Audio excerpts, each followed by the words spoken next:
गहरे जंगल में एक चतुर खरगोश चिंटू और बहादुर लोमड़ी रूबी की गहरी दोस्ती थी। दोनों हमेशा नई जगह खोजते और मजेदार रोमांच करते।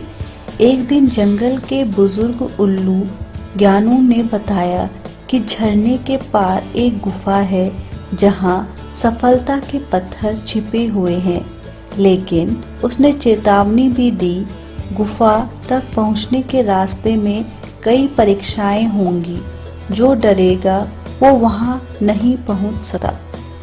चिंटू और रूबी ने ठान लिया कि वे गुफा तक पहुंचेंगे। रास्ते में घने कांटेदार झाड़ियां और भयानक अंधेरा था।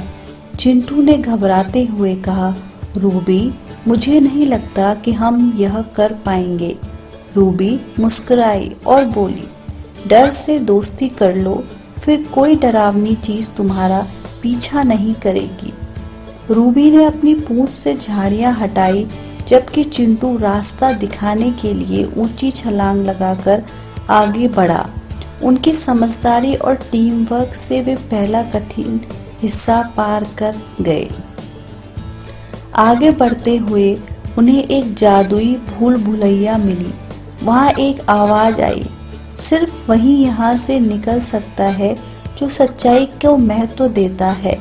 भूल भुलैया में दो रास्ते थे, एक चमकीला और आसान और दूसरा धुंधला और कठिन।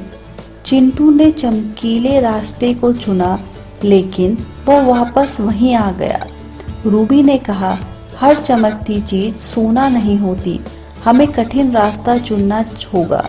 वे कठिन रास्ते पर चले, जहां उन्हें अपने डर और असुरक्षाओं का सामना करना पड़ा।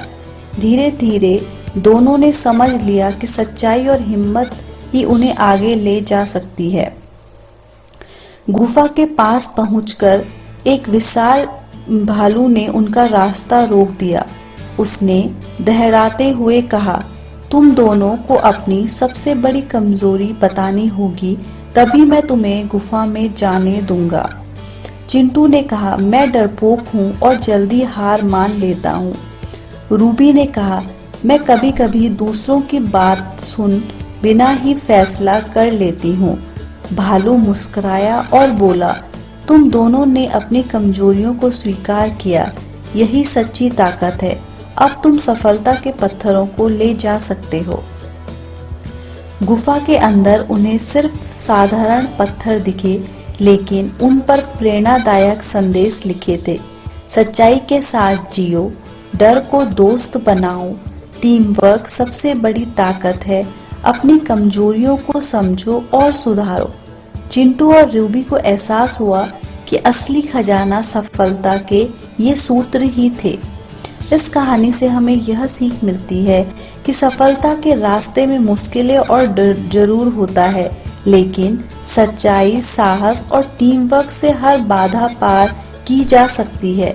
अपनी कमजोरियों को स्वीकार करके उन्हें ताकत में बदलो, यही असली जीत है।